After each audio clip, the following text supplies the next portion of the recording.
Welcome to Black Girls Unmasking. We are live. Thank you so much for joining us, for coming into the room. And as you come in, make sure you share where you're joining us from. We would love to hear from you.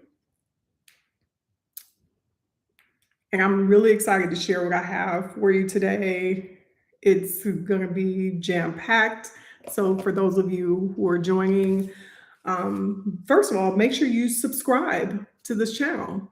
Subscribe to this channel. It will also enable you to be able to comment on this video. I look forward to hearing your questions. And let's get into today. For you, those of you all who have coffee, because can't really do much without coffee. Yep. So come on in, join. Just so you're wondering, just as a reminder, this channel is for Black neurodivergent women.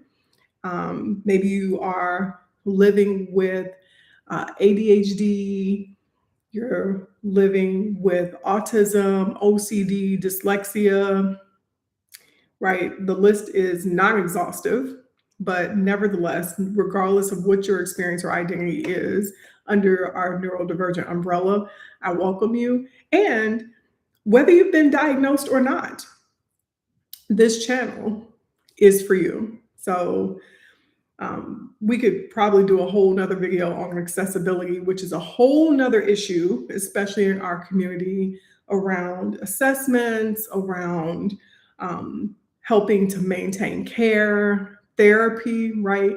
That is culturally competent, trauma-informed, all of those things.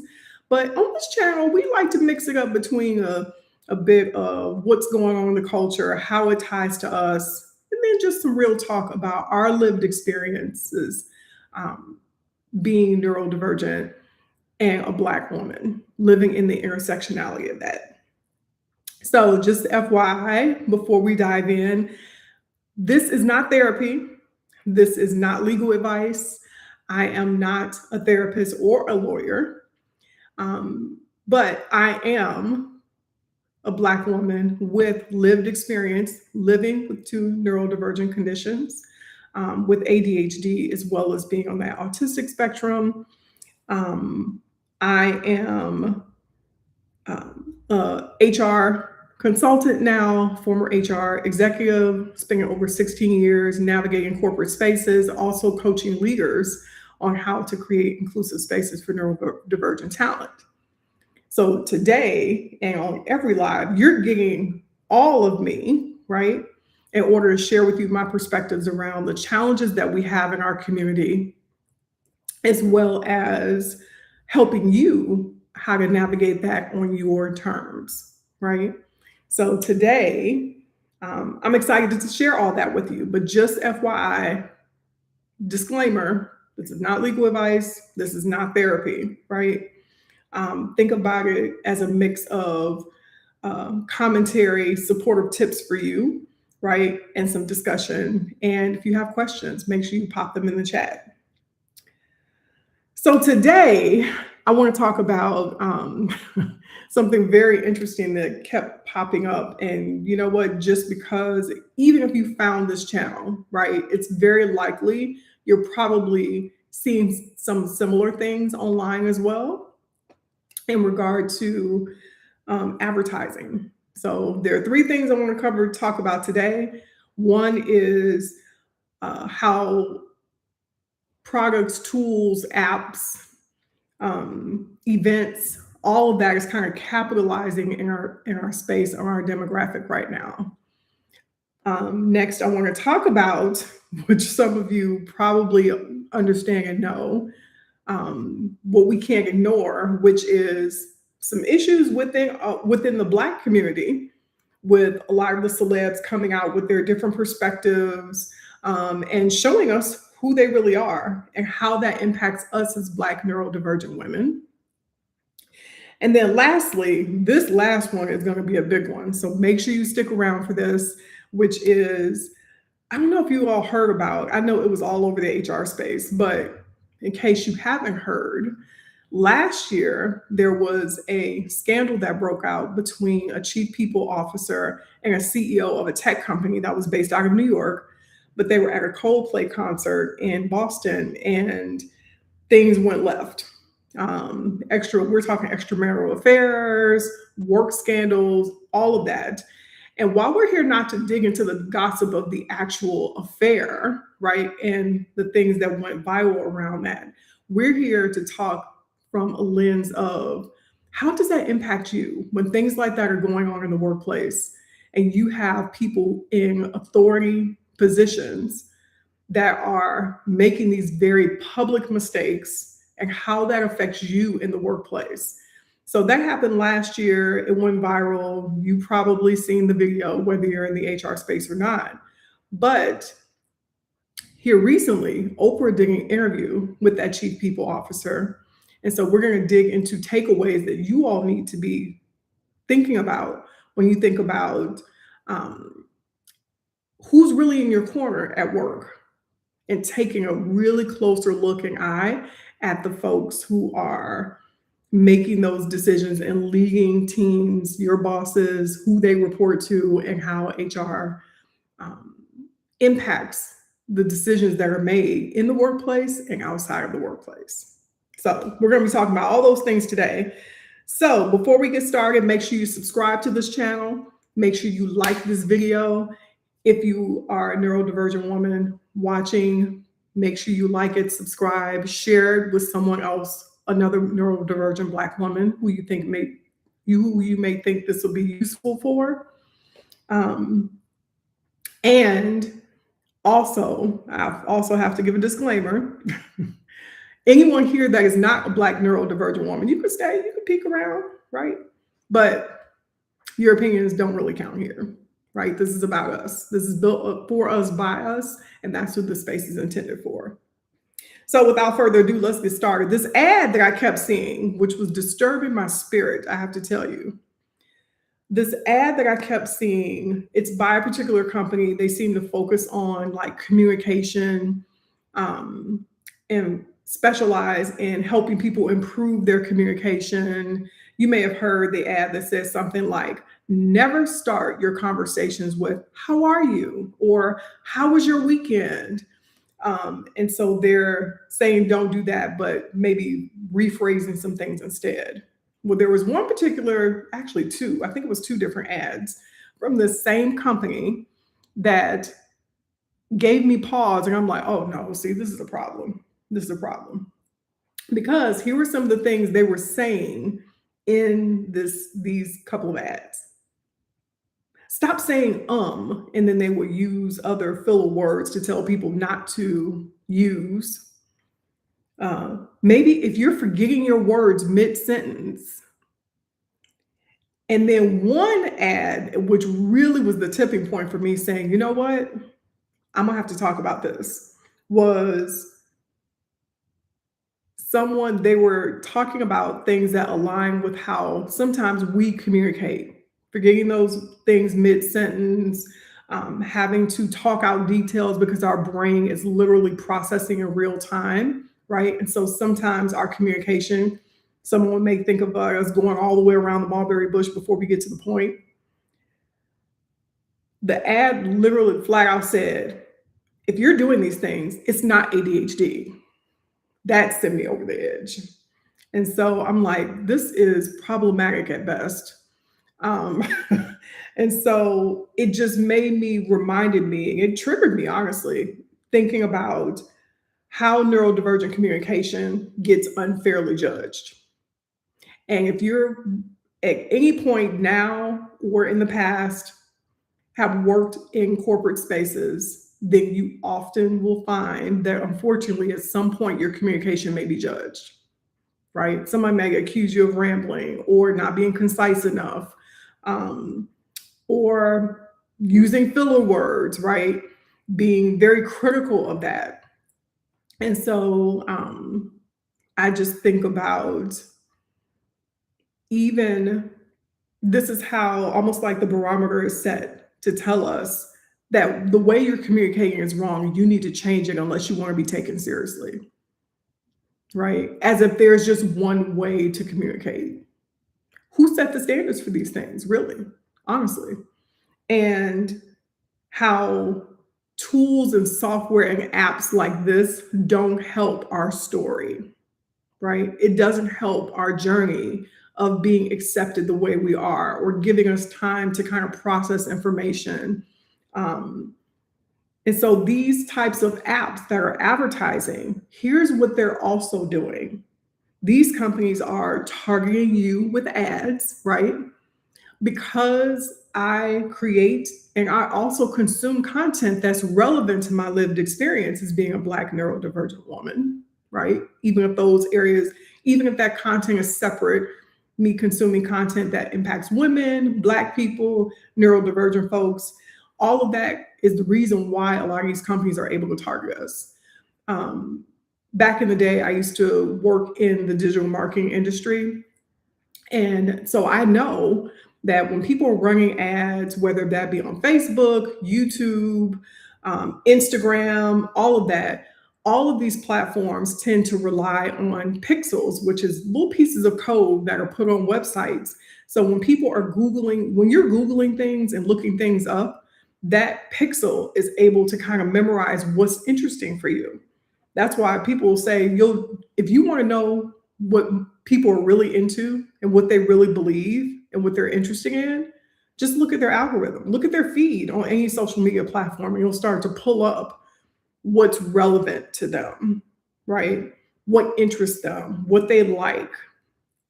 We'll talk more about that here shortly in our next little segment. But these companies are targeting you on purpose,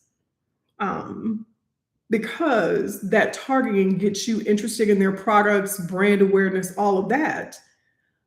But no differently than some things that are going on in corporate, um, they're these companies, these tools and resources sometimes even get corporate contracts, right? To where you may notice with your health insurance, you get free access to a certain therapy platform or what have you. A lot of these tools and resources, they're not just running ads trying to sell to the consumer. They're also running ads and selling to corporate spaces as well, because corporate, that B2B space is going to pay a heftier coin than consumer spaces, right?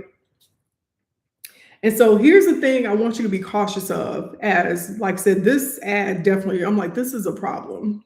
This is a real problem, because it is minimizing, I don't want to say minimizing, it is dismissing the experience of us as Black neurodivergent, not just people, but also women, right? It's scrutinizing the way we communicate as if the way we communicate is wrong, and wrong and different are two different things, and trying to force us into a mold of how neurotypical people, so those are people who don't live with ADHD, don't live with autism, what have you, it is pressuring us into a corner to believe that this is the right way to communicate. And if you don't communicate this way, people won't take you seriously, or you're not intelligent, or you're not smart enough, or you won't get the promotion, you won't get the job, right? Because this neurotypical behavior has been normalized, and that is a form of ableism, right? Assuming that someone with a neurodivergent condition is not an effective communicator. It's very biased, right, and discriminatory. And here's where I want you to know and take a lesson from this. A lot of these vendors don't care about us. They don't. A lot of these vendors don't care about you. They want you to buy the product and try to force you and mold you into a way that is not natively you, right? But what does that do to your spirit? What does that do to you? We've been put in these corners, most of us have been put in these corners our entire lives, where we are forced to behave, speak some type of way. And many of us are already doing it. I've been guilty of masking. It's like our body was automatically trying to fit in to avoid the criticism, right? To avoid the hit to our self-esteem.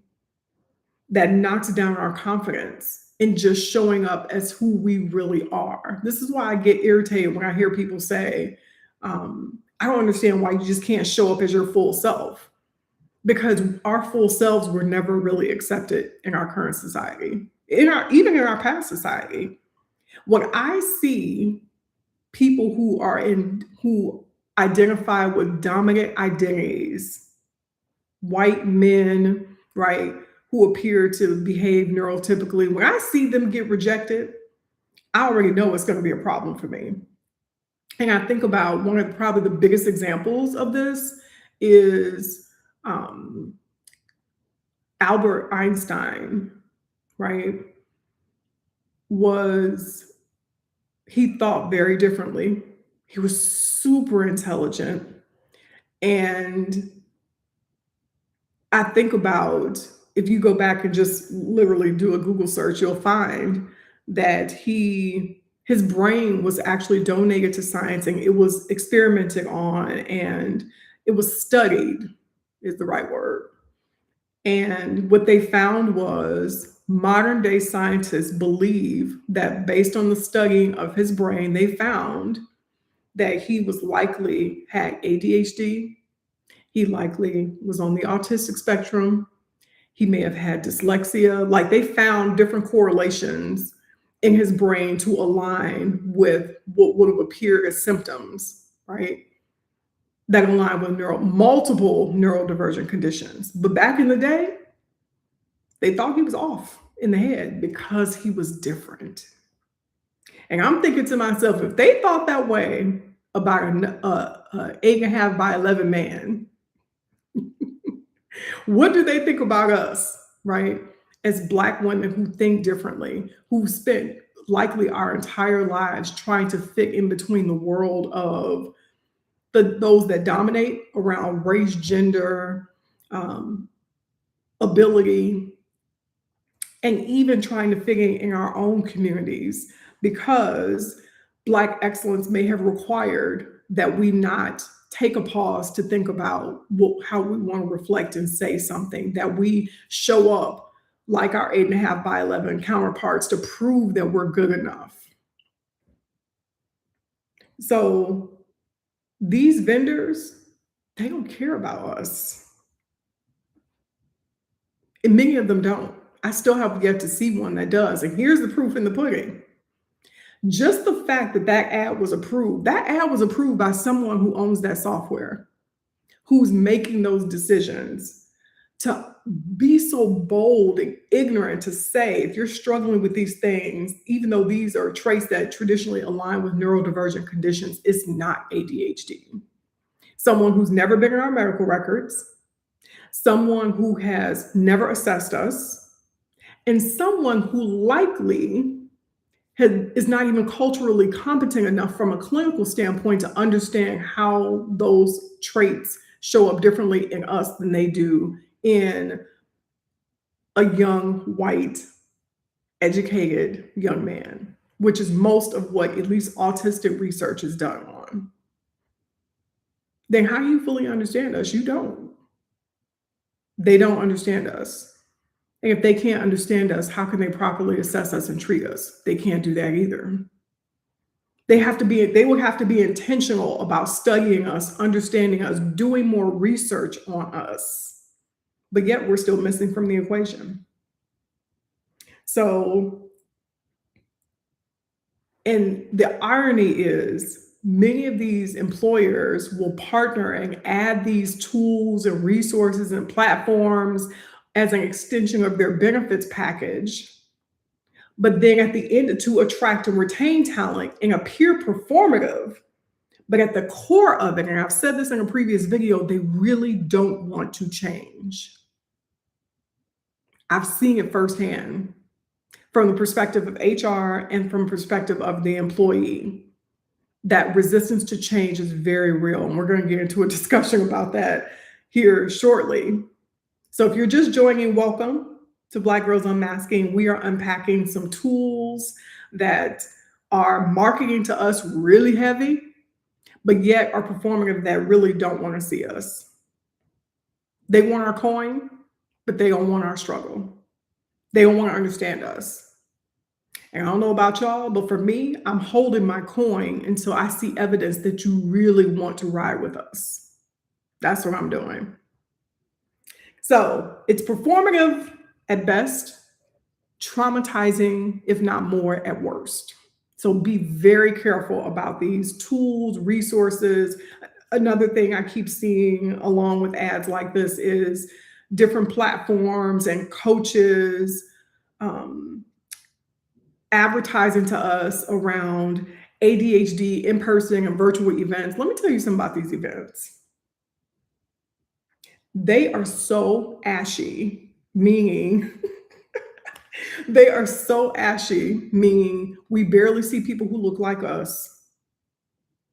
And if we do, I have to give the side eye and wonder, is this proximity to power or is this real advocacy and representation? Or is this tokenism? As someone who's moved in corporate spaces for almost 20 years, here's what I can tell you. In my latter years, I've had to learn how to heavily vet whether or not events were really ready to receive me. They want our swag, but they don't really want us telling our raw stories. Be very mindful. The next time you see an ad around an event that's talking about neurodiversity, ADHD, autism, go and take a look at the content of those speakers who are speaking, because they all have platforms on all the social media platforms. Just go take a look, see what they're about, see what their feeds are about, and see how much they're really riding for us before you buy a ticket, before you participate. Because they don't want to understand our struggle, but they'll be quick to throw our Black faces on some advertising to make it seem like they're diversifying. Go look at it and check it out for yourself. Moving on, we got to talk about, now we talked about what's going on the outside and ways that people are dismissing our experiences but want our bag and our coin. Now we got to talk about the problems within our community, meaning the Black community. And y'all, this is a big one. This is ways, and we could use this as a measure for who's an ally to us within the Black community. So allies who are also Black, but maybe they don't live with that any neurodivergent condition, right? Track how these people behave and what they do. So track what these people do and how they behave, who look like us, but now we got to evaluate whether or not they're really for us, right? So, number one, these recent celebrities who are telling on themselves. So we had a wave of this back in 2020 as well, right? We can even go back to 2016 of some of us who were showing themselves to say, I really thought you was riding with us. And I know for me, I'm a young Gen Xer. So I was born in the late 70s.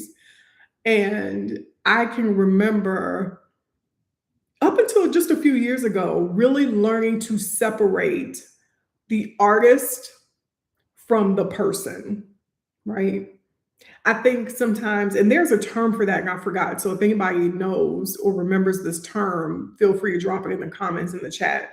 But there's a term for when we get so connected to celebrities that we feel like we know them personally.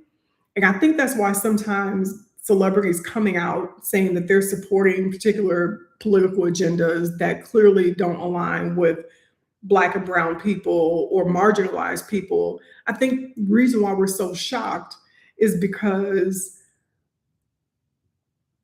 the reason why we're so shocked is because we're still associating that person with their gift or their talent that we get to see, but not really spending more time listening to things that they may be writing or conversations that they're having or paying attention to little things that they're saying that make you kind of tilt your head like, what's that about? I'll give you an example before we get into these types of allies. So we went to a comedy show, my husband and I, here in Houston. And the comedian, which I'll put it this way, it's a black comedian who literally has studied African American history from a degree level. And he talks about it all the time on social media. Um, and this is kind of a part of his content. But then he turns around. Well, so when he said he was coming to Houston and coming to the Improv, we were like, sweet, let's go, right? I'm all about supporting the brothers.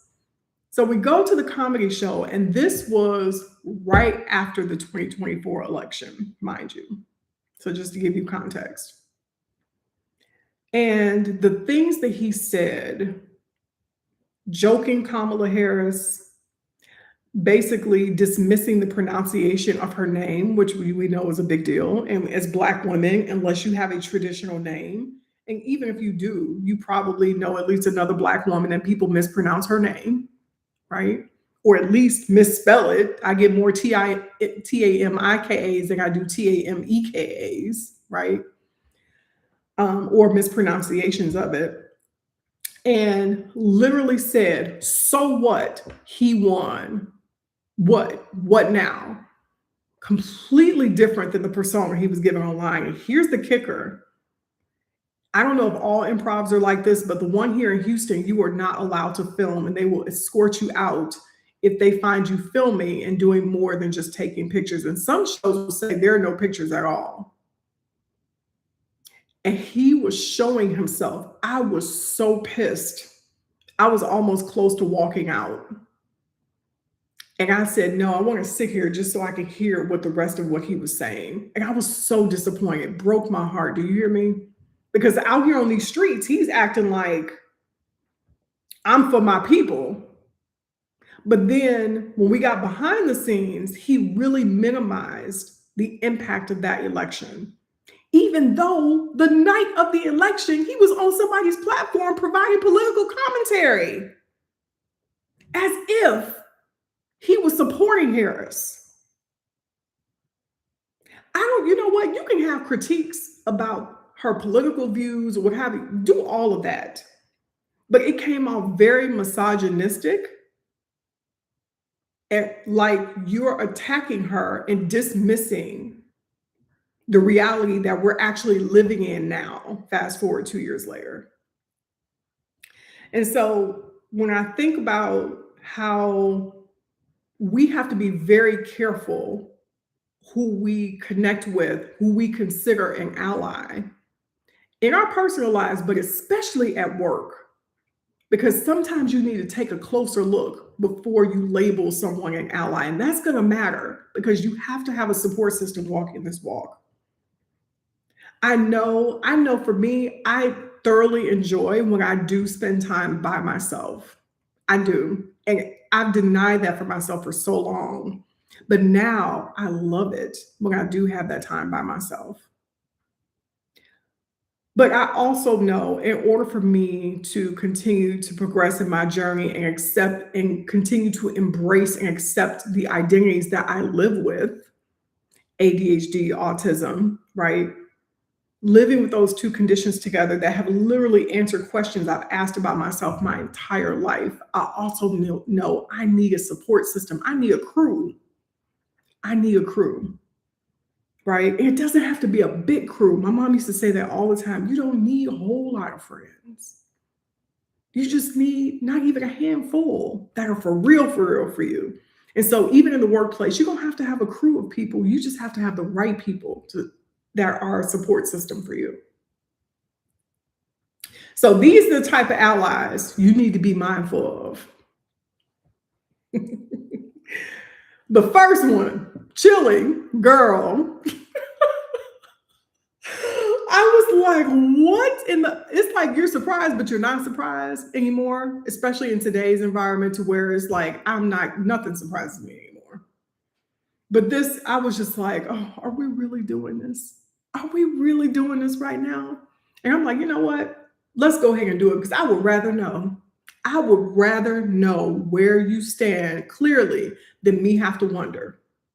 Here's the thing, Chile in the recent events that took place represents the I'll play in your face ally. I'm gonna act like I'm for you. I'm gonna act like I'm riding with you no differently than this comedian.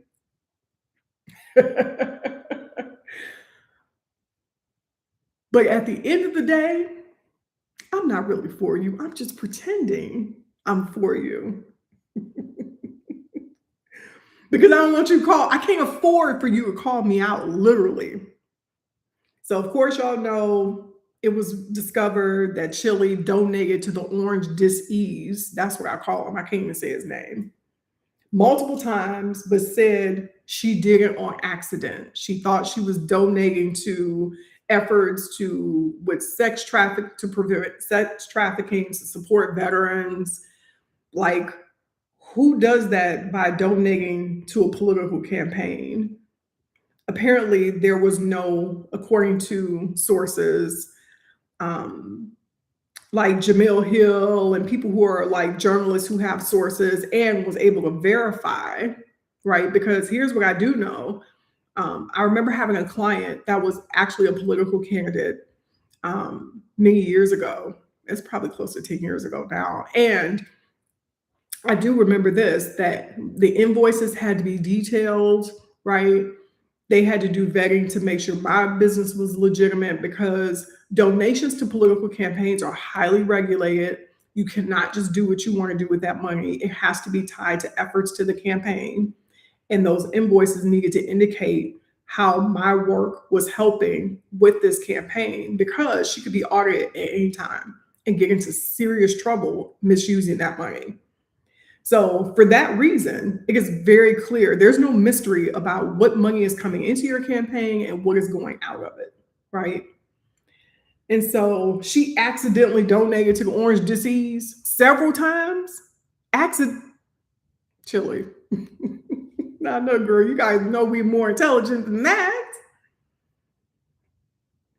Reposting this harmful meme and post about our First Lady, Michelle Obama, right? Which is a whole problem because you know the powers that be accuse her of being a transgender woman, right? So the untruth about it, right, is insulting not just to her, but also to the LGBTQ plus community, spreading these tropes, right? Her words using all lives matter, right? And then claims, here's the part where I want you to pay attention when you're dealing with people who are supposed to be allies, who may be saying, I'm for you. Maybe they even, some part of their work so literally supports you as a Black neurodivergent woman or other marginalized communities. They could even be working for a organization that is for inclusion or it has a social purpose, all of that, no matter what that looks like. Here's where I want you to pay attention to. Pay attention to not what they're just what they're saying to you. Pay attention to what they're not saying. Because here's where I clocked around Miss Chili. She said she voted for Obama twice. And you know what? If you didn't, that's your business. Just be honest about it. Tell us who you are. That way we can make decisions about whether or not we want to ride with you. That's only fair, right? She said she voted for Obama twice as her justification on why she didn't do the things she's being accused of doing. But here's what she didn't say. She didn't say who she voted for in 2016, in 2020, and in 2024. She's still yet to say that from what I checked. If anyone else knows of something different, please let me know in the comments. She has not said that. And I suspect she's not going to say that because it will just further support this lie that she's been exposed in. And the denying she's done because she's trying to save the tour that they're on because sister's canceling. The 92% we like, yeah, we're not going. We're not going. We add you onto the list with Target. We ain't going back. So Chili represents the I'll play in your face ally. Nick Cannon, you next. Nick Cannon. He represents the I know the data, but you don't ally. He thinks he knows. And my understanding is he went to Howard University. What are you doing? I'm talking out the side of your neck. So I'm sure you all saw the whole interview that went viral between him and Amber Rose, and him talking that nonsense, talking about the Democratic Party started the KKK and the Republican Party freed the slaves without historical context. Right? Kind of like allies in the workplace who say they're for neurodiversity, but they don't have historical context that today there isn't enough data to actually support us in clinical spaces or professional spaces that are unique for Black neurodivergent women or just people. Is very whitewashed. That's why for so long women were diagnosed with ADHD because they assumed we had to operate like a hyper white boy.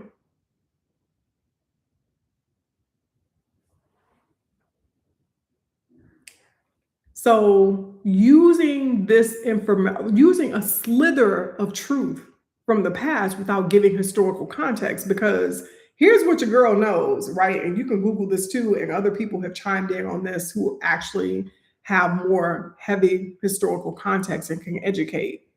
Matter of fact, Clay Kane, I watch his show. Him and another brother were talking about this from an academic level and how historically this isn't accurate, what he's saying, because he didn't give the additional context. But here's what I do know from a high level. Back in the day, the parties were flipped, their ideologies were flipped. And so what we know today as the Democratic Party used to identify as the Republican Party and vice versa. So while there is some truth in what he's saying, what he's not saying is that Democratic Party that started the KKK back in the day is actually what we know to be today as the Republican Party. So he can say that part. And I don't know why he didn't say that part. Either he knew and he wanted to push his own false agenda of misinformation, or he didn't know because he didn't even take the time to really study and he just picking and taking things and running with it instead of verifying. That's the type of ally that gets us hurt in corporate spaces. They're taking a piece of information without understanding. Perfect example, because I get this one a lot. Oh, you can't be autistic because you give direct eye contact. It's called a spectrum for a reason. There are different levels. Anyone who's been diagnosed knows there's different levels. Because unfortunately, in most people's head, when they picture someone who lives with a neurodivergent condition, the last person they often see is us. And so then instead of thinking about it critically, they jump to conclusions and then dismiss our experience, adding to trauma to our experience of being dismissed. So watch that I know the data, but I really don't ally. Quoting W.E.B. Du Bois without context. There's no such thing as the quote he says, there's no such thing as two parties. It's just one evil party with two different names, minimizing the harm that's being done in this moment and denying where it's coming from. Now, trust me when I say back in the day, a lot of my values in regard to this area came from how I saw my father operate back in the day, right? And then there was a part where I didn't necessarily vote a straight ticket anymore. I would literally look at the candidates who I thought was best. And here's what I do know. We do have some issues we need to deal with the modern day Democratic Party. The one since the 60s, at least, that's more represented our people. We do have some things we need to talk about.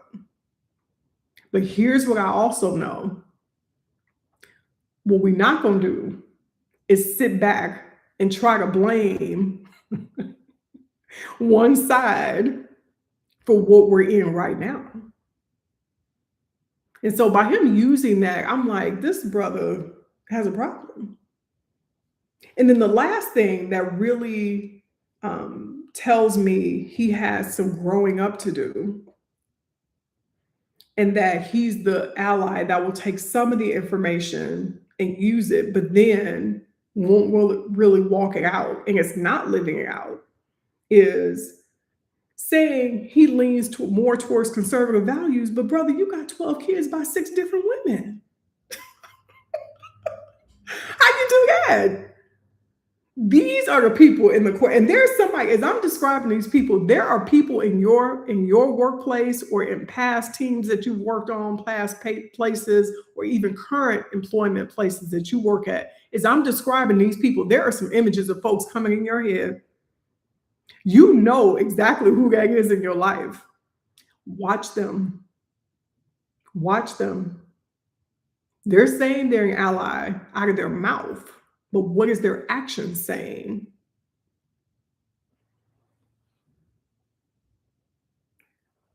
Nicki, girl, you next. Because you out here tripping. Nicki Minaj. Nicki Minaj represents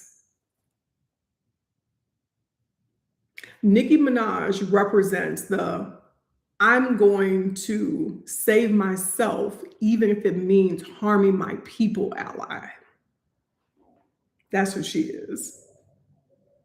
As long as I benefit, sorry if it impacts the rest of y'all. Sorry, not sorry. Unapologetically. I will give you one piece of kudos, Miss Minaj. At least we know who you are now. Attending events to publicly support the Oompa Loompa. Girl, I thought it was fake news when I first saw it. I'm like, what? I didn't want to believe it at first. And then when I saw it, I'm like, oh my God, that she's really serious. All to receive allegedly some gold card that's really not a legitimate piece of which is not a legitimate document to give her any kind of permanent residency here. A signed Bible and some public endorsements. But yet 50% of your audience is LGBTQ+. But here's the other thing, and here's what her and Chili share in common.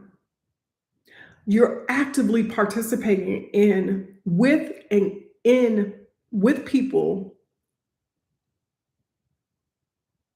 You're actively participating in harming the people who are buying your tickets by connecting and collaborating with the people pushing the harm. But you take in our bag. It's an entire issue. It's like those of us who in corporate, unfortunately,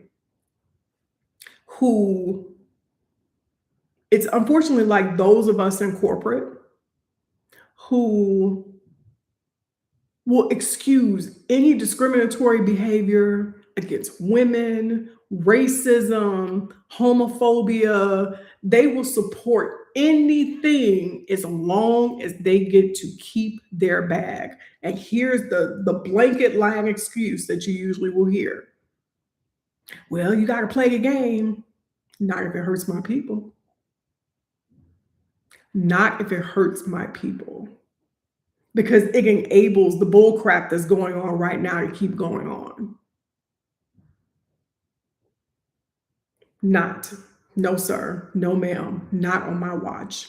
Y'all will say, not on my watch.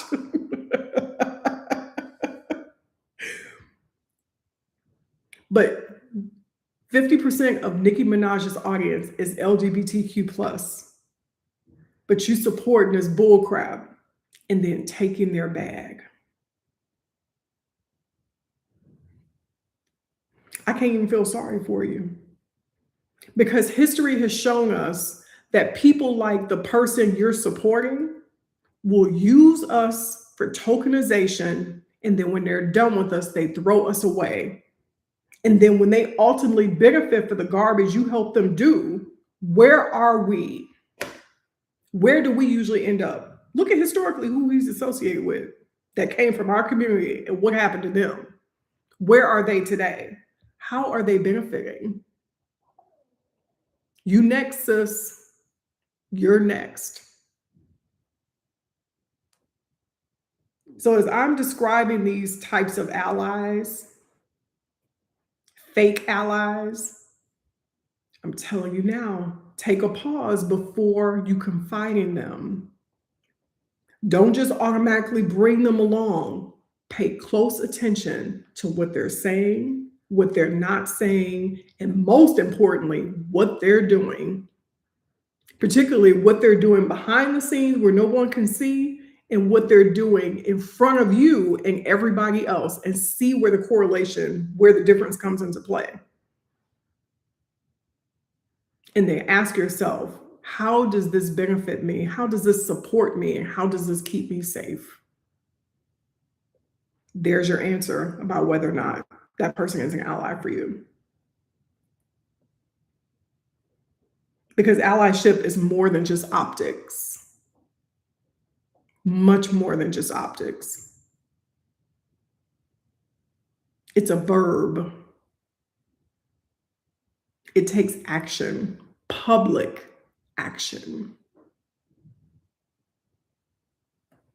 We've seen too much of that. If you've never read the letters that Dr. King wrote from the Birmingham jail, I encourage you to do that, because unfortunately he experienced this very thing. We weren't the biggest fan of him when he passed away. Neither was the rest of the world when he was assassinated. He wasn't. And Dr. Bernice King often reminds people that on the anniversary of her father's assassination, that he was literally coined the most hated man in America.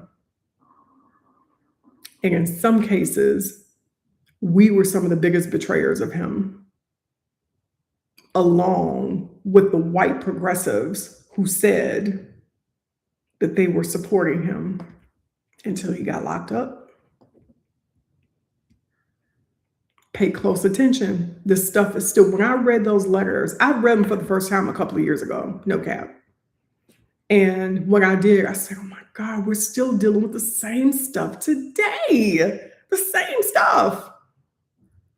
The same stuff. And I've had to learn how to separate real allies and being very careful, whether white, brown, black, or indifferent. What if someone was actively decolonizing? Because if they're not, they're a danger to us. We live with intersected identities of being Black, neurodivergent, and women. From a societal hierarchical standpoint, that puts us in a challenging position. Not because we're not smart enough, not because we're not competent, not even because we're not good enough, but because this system was not designed for us to win. It was not designed to give us peace. It was not designed for us to get ahead or even have what our dominant counterparts don't have to struggle with. It was designed that way. And God help the day. This last part, this last story right? And lesson. So we talked about tools and resources who want to profit for us but don't want to see us. We've talked about fake allyship within our community and what we need to be mindful of, especially in the workplace. And now, this whole scandal that I thought had died, um, this whole scandal around that I thought had just went away around this Coldplay HR scandal. So for those of you who don't know, I doubt that you don't know because the video got hundreds of billions of views. Like apparently it was the most viewed video online last year around the CEO and this chief people officer, which if you don't know, that's usually the head of HR for a company. And long story short, the CEO and the chief people officer were working for a tech company out of New York, but they were located in Boston. And they were caught on a jumbotron in at a Coldplay concert.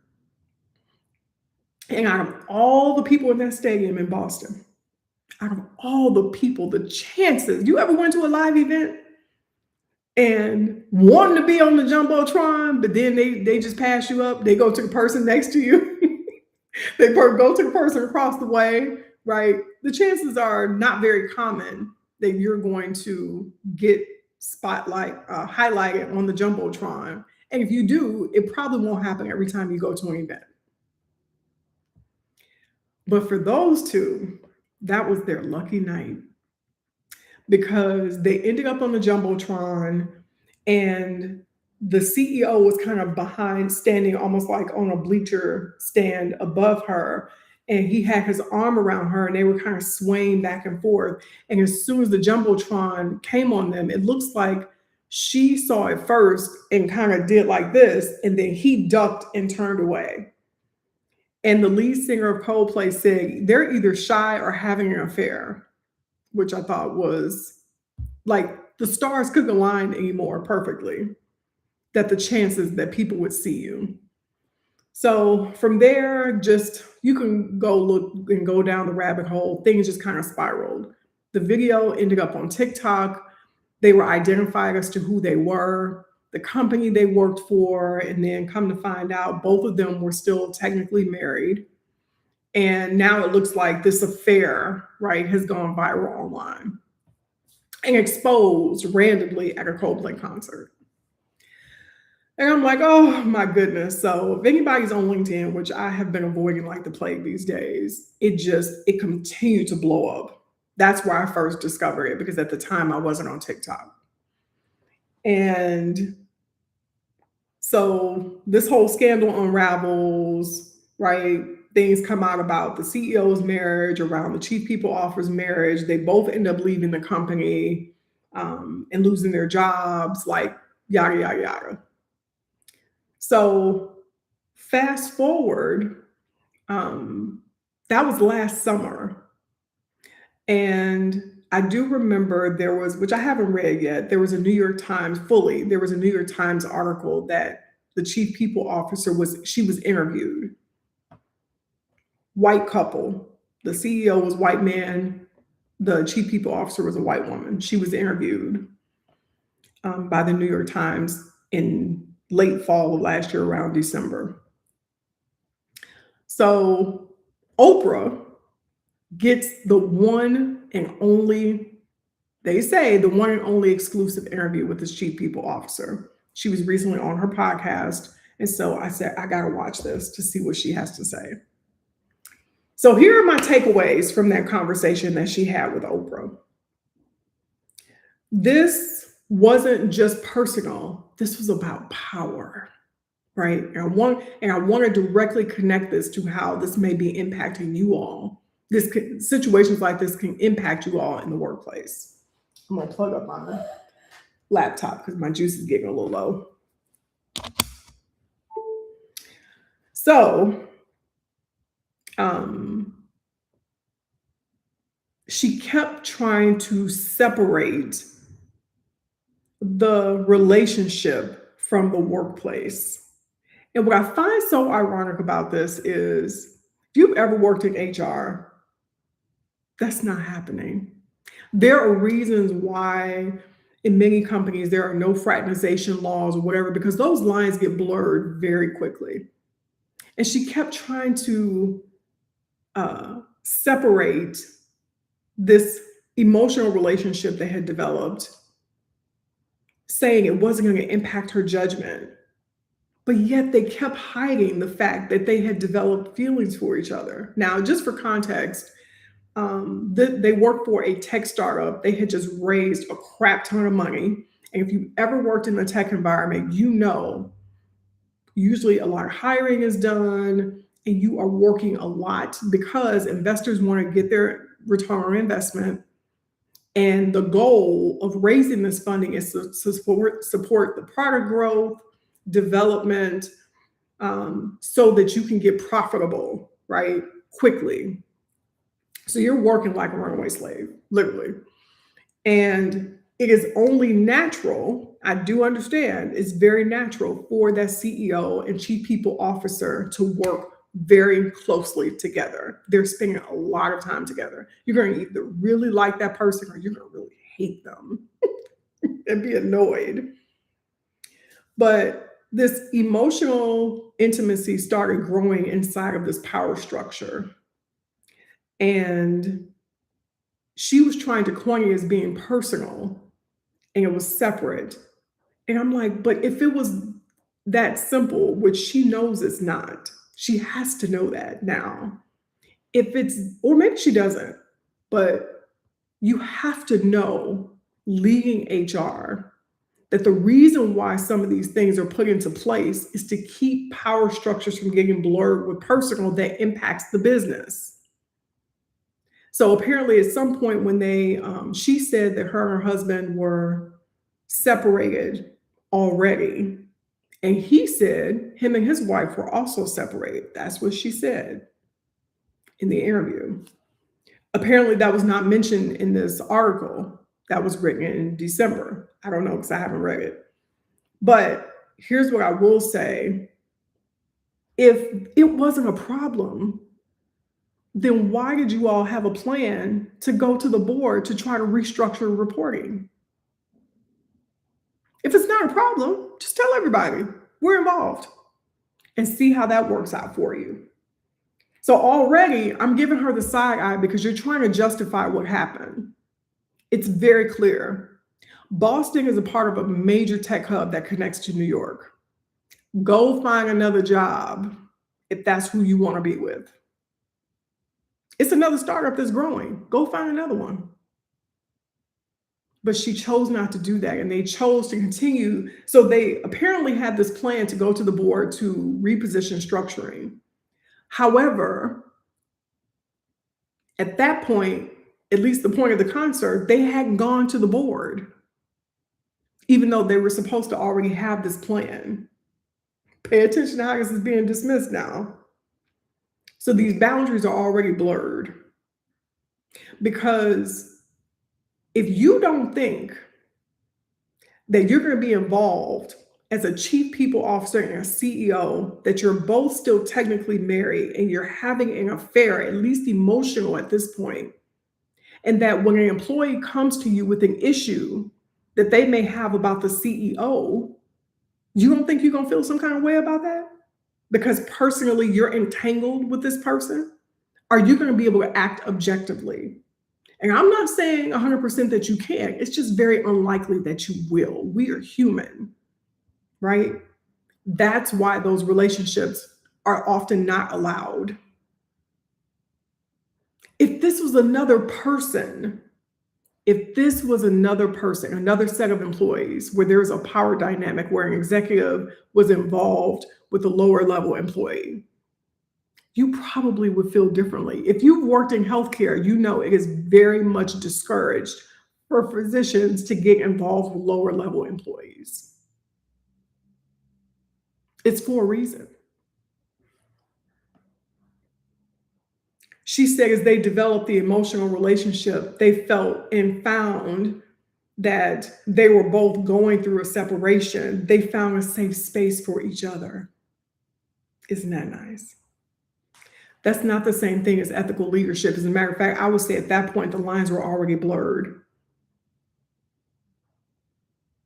Go to a therapist and talk to them about it. Talk to your girlfriend about it. But because they were spending all that time together at work, it was convenient. And she said they were both very much attracted to each other, which might even existed before expressing this to each other. We don't know.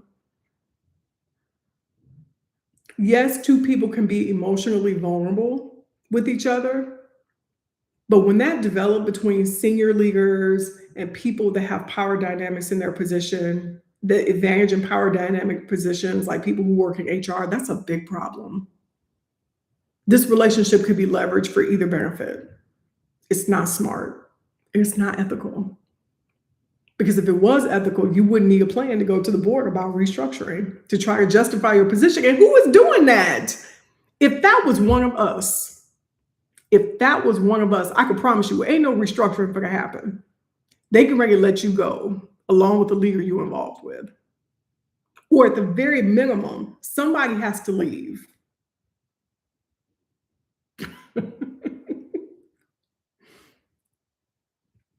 Just because something is emotionally safe for you in that moment, which sounds a lot like what therapists call trauma bonding, to the point where you're already in misjudgment.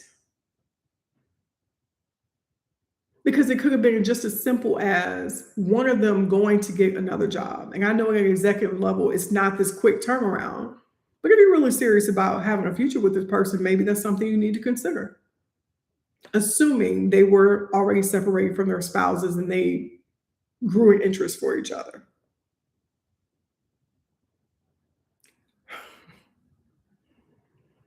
A big part of exposure in this interview, which in my opinion did not benefit her, she would have been better just keeping quiet, in my opinion. A big part of exposure for this interview with me was she recognized that she made a mistake by going out with her boss that day. She didn't say, I made a mistake by getting involved with my boss. She said, I made a mistake by going out in public with him that day. So I'm hearing you're not taking full ownership just yet. Maybe she hasn't had that awareness yet. And it was something Oprah asked her that gave me the indication that that might be true, because she asked her, Oprah said, when things like this happen to me, I have to ask myself and God, what lesson are you trying to teach me in this moment? So she asked her, what lesson is this moment teaching you? She said, I don't know. She basically said, I don't know. I'm still getting clarity on that. Which explains what led to these decisions, because clearly you're not clear. And it's just shocking that she seemingly didn't have understanding of how this was going to play out for you. This is the reason why a lot of people were dragging her. Now, I will say this. I don't agree with the point of people threatening to unalive her, that sort of thing. I don't agree with that, because there are many things that people are deserving of something like that outside of like capital punishment if the crime was that heinous. But in this case, no, it's not that serious. Is it wrong? Yeah, it was wrong. Absolutely, it was wrong. On many levels that she even realized in that moment, come to find out. But the lack of accountability that she's still not taking for herself, because I really don't think she's clear. And I'm not making excuses for her, but it's some things she's still not clear on that you contributed to, that led to this situation. It says to me she was focused more on the optics of what it looked like versus really getting down to the weeds of things of what it was. You all were in a compromising relationship that put the business at risk and also broke major trust with the employees. If you've ever worked in an environment and suspected that somebody was having an affair, people aren't stupid. They see it before it's even called out. You notice shifts in people's behavior. Now all of a sudden their language sounds like the person. They're defending them extra hard. They're spending a lot of time together conveniently. And for their positions, naturally, I could see how it created that convenience.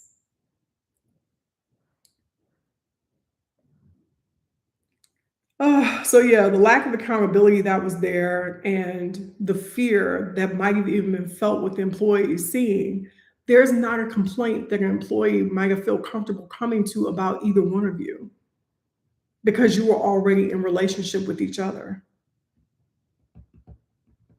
You're not even being ethical in your decision to participate in this relationship, even if you were separated from your spouses. Aside from that, in the workplace, it's the optics of if CEO is harassing me, I can't go to HR because you're literally in bed with him. The same for her. If she was harassing or mistreating an employee, she can't even go to the CEO or potentially even someone else on the executive team because even they know that they're likely involved. It creates a situation where it's like, as someone who lives with intersecting identities and people who have this power dynamic over me in authority in your position at work, and because of your identity, I wondered if I even stand a chance. Legitimately. Here's the thing that just it was at towards the end of the interview where throughout the interview she kept centering on how she was treated, and a part of that was legitimate because apparently the whole purpose of the interview was talking about how it was a lot of hateful language that came out of this interview, people attacking her, sending her messages, calling her on social media, saying hateful things, right, that just weren't called for. I don't agree with what she did, but that's clearly not called for. That was the whole purpose of the interview, not to necessarily talk about the affair itself. That's legitimate. But what I didn't appreciate was how she kept trying to center how women, because most of the attacks she got came from other women. And I'm not saying we don't have self hatred in our community because we do need to work on that. But in this case, she kept overlooking that if you weren't involved with him, if y'all weren't involved, none of this would happen. Because it goes back to her not even recognizing I shouldn't have been involved with him.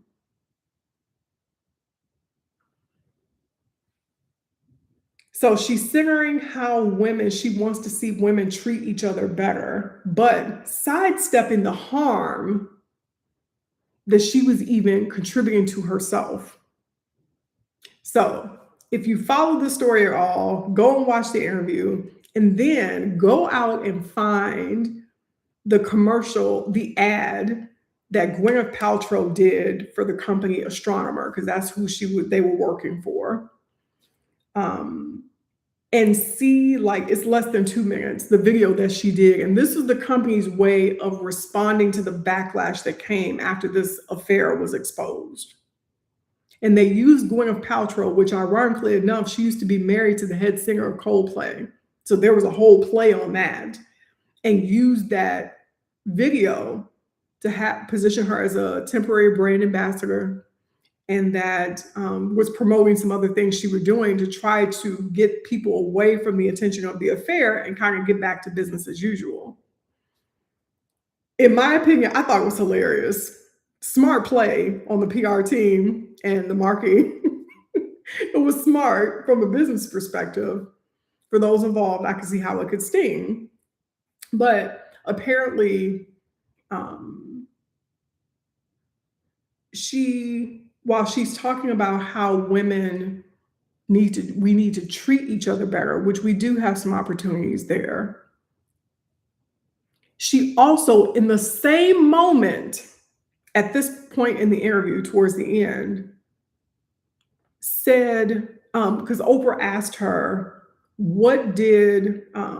apparently the company took out an ad to kind of respond to the public about what happened. And how did you feel about that?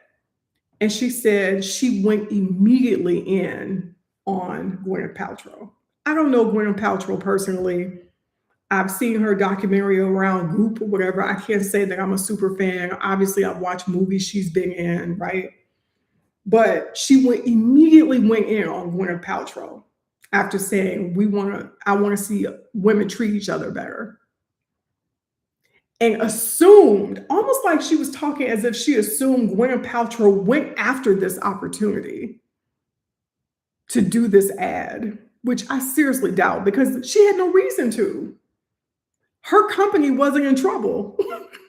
The software company was in trouble and they needed to control the narrative and get back to business. So they had no motive. She had no motive to just come up with this on her own. They hired her clearly.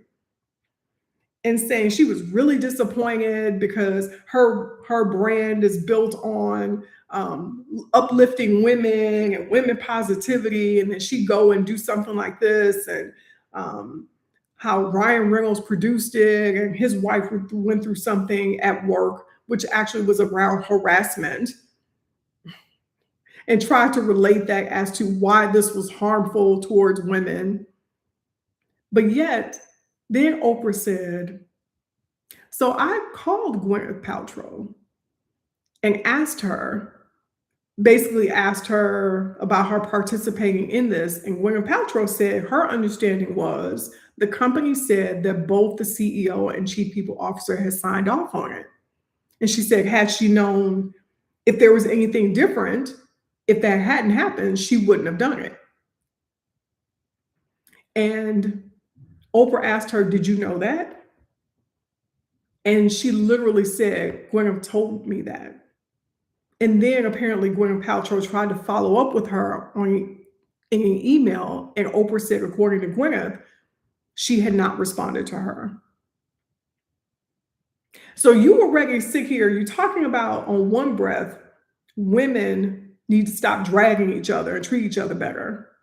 And then in another breath, immediately go in to attack this woman when you don't even know. Well, apparently you knew all the facts, but you were going to conveniently leave that out until Oprah called you on your crap to say, let's bring the whole picture into play.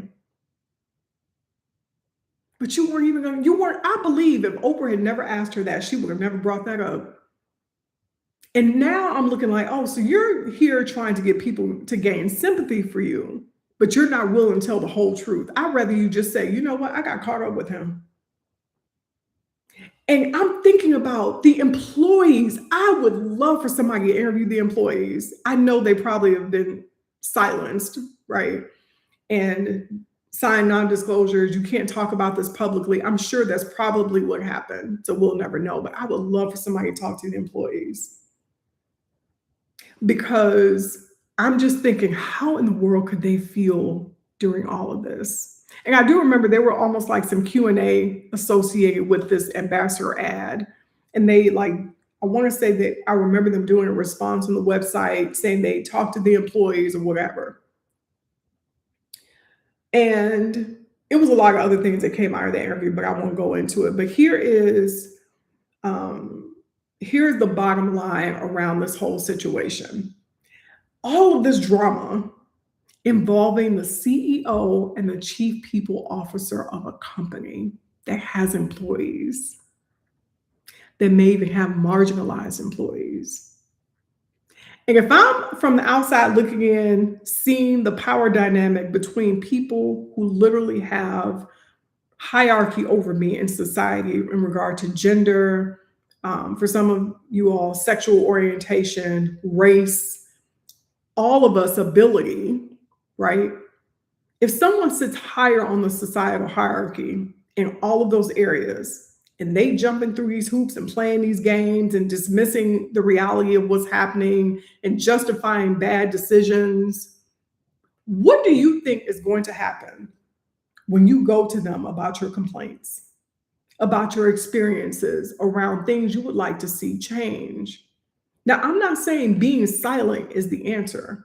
I'm just saying you're going to need a plan and a strategy of your own, because you better believe they have one. No differently than this company took no time, like they did this quickly. They got Gwyneth Paltrow to do that video to try to regroup and get people back focused on the company and their product and get it off of this. No differently than they quickly devised that plan, you need to have one. Because here's the common thread through everything we've talked about today. The tools and the resources that want to target us, but then don't really want to go with us on our journeys or understand us, but they want our bag and they want the company's bag who also employ us. But neither the company or the vendor really care about the changes that we need to see to better our experiences and to really actively make progressive change. The Black celebrities who are openly and who are betraying us openly, and in some cases just flat out gaslighting us about what they're doing. That's also contributing to harm because they're supporting uplifting systems that are actively harming marginalized people right now. To inside those corporate spaces where leaders are betraying each other, because here's the other thing about that Coldplay situation. When Oprah asked her, "Do you talk with the CEO today?" She said, "No, communication with him ended in the fall." And when I Googled and did some research of my own, there are articles out there saying that he was spotted with his wife with a wedding ring on. And when Oprah pressed her to ask her, "Why aren't you all talking?" she basically said he wasn't integral. He wasn't the person who operated integrity that he tried to present himself to be. Baby, he wasn't from the first place, and neither were you. That's what I would say. I know Oprah can't say it. I'm going to say it. These are the same people making decisions about your performance. They're making decisions about your pay. They're making decisions around how systems operate and whether or not they are aligned with marginalized people, particularly for us Black neurodivergent women. And I'm telling you, right good as I sit here, if they have blind spots around that, they're not going to be able to clearly embrace your experiences and take you seriously either. It's a good chance. I'm not saying it's impossible and that it's not happened, but what I'm saying is you need a plan of your own. Don't solely rely on the support they're trying to offer you without having your own guidance, without having a different POV that isn't biased to what's going on, to help you clearly identify the challenges you have in this very moment of the things you're navigating as you're interviewing, trying to navigate your performance, getting ready for performance reviews, deciding whether or not to disclose, asking for accommodations, how to navigate that, or even deciding what am I pivoting to next, and deciphering who is for me and who isn't. Building those support systems, all of those things, you need your own support.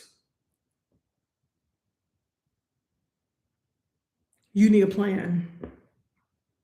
So as we wrap up here, I hope you enjoyed today's live stream. I hope you'll join again. But in the meantime, if you need one-on-one support, start with one session. I offer strategy intensive sessions for Black neurodivergent women. And no matter what space you are in your career, everybody's not going to be an entrepreneur. And I do encourage, like, I know we're in a day and time where the days of old, when I came up, that you had one gig until you retired, those days are over, right? So you have side gigs, all of that. That's all great. I encourage it.